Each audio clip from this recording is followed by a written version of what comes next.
Hindi express समाचार, आवाज जनता की।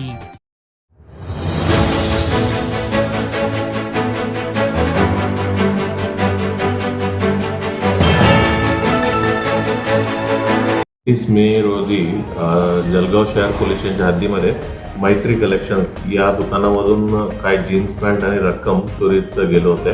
त्यानुसार FIR दाखल झाले होते। आधी या गुन्ह्याच्या तपासामध्ये एक अल्पवयीन मुलांना आम्ही अटक करण्यात आलो, अल्पवयीन मुलांना ताब्यात घेतलं होते आणि त्या मुलांकडनं आमच्या गुन्ह्यामध्ये गेलेलं जीन्स पॅन्ट रिकव्हर करण्यात आलेलं आहे। त्याच्यासोबत त्यांचं घर सर्च चेक केलं की आणखी काही वस्तू सापडलेल्या आहे। त्या वस्तूमध्ये काही सिल्वरचं ऑर्नामेंट वगैरे सापडले होते। ही वस्तूचं नेमकं कुठून आणलं या विषयावर अधिक तपास केल्यानंतर मालेगावमध्ये किल्ला पोलीस हद्दीमध्ये तन्मय ज्वेलर्स या दुकानामधून त्यांनी चोरी करण्याचा कबुली दिलेला आहे।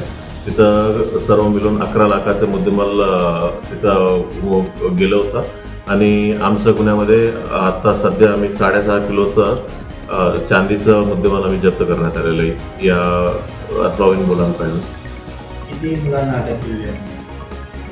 अल्पवयीन मुलं असल्यामुळे आम्हाला अटक करता येत नाही। आम्ही आता सध्या काही अटक नाही केलेली।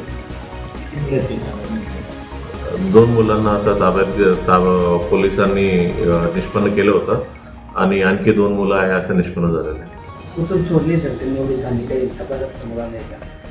मालेगावमध्ये किल्ला पोलीस स्टेशनमध्ये गुन्हा दाखल आहे। तन्मय ज्वेलर्स म्हणून या दुकानामधून त्यांनी चोरी केलेलं आहे। 2 जून या दिवशी रात्रीच्या वेळी त्यांनी घरफोडी करून या दुकानामधून एवढा सिल्वर चांदीचा वस्तू त्यांनी चोरी केलेला असे निष्पन्न झाले। त्यांच्यावर यापूर्वी काही गुन्हे दाखल आहेत? त्यांच्यावरती यापूर्वीचं पण मालमत्ता विरोधात गुन्हा दाखल आहे। जळगाव शहरामध्ये 2 पोलीस स्टेशनमध्ये 2 गुन्हा दाखल आहेत। सर, हे जे मुलगा आहे महागडे कपडे न मिळाल्या कारणामुळे यांनी ही चोरी केल्याचा प्राथमिक अंदाज आहे का? आता सध्या त्यांच्याकडे विचारपूस केला तेव्हा त्यांनी सांगितलं की म्हणजे त्यांना असे चांगले कपडे घालण्याची शौक असल्यामुळे त्यांनी चोरी केलेला असं त्यांनी सांगितलं। आणि काय आरोपी कसे त्या प्रकरणात? आणखी काय 2 आरोपी आहे म्हणून आम्हाला प्राथमिकता माहिती पडलेलं आहे। त्या आरोपींचा कोण आरोपी आहे, त्यांचा काय रोल आहे, ही सर्व गोष्टी आम्ही तपास चालू आहे। सर, एका गुन्ह्यामध्ये 2 गुन्ह्याचं निष्पन्न उघडकीस आलेलं आहे।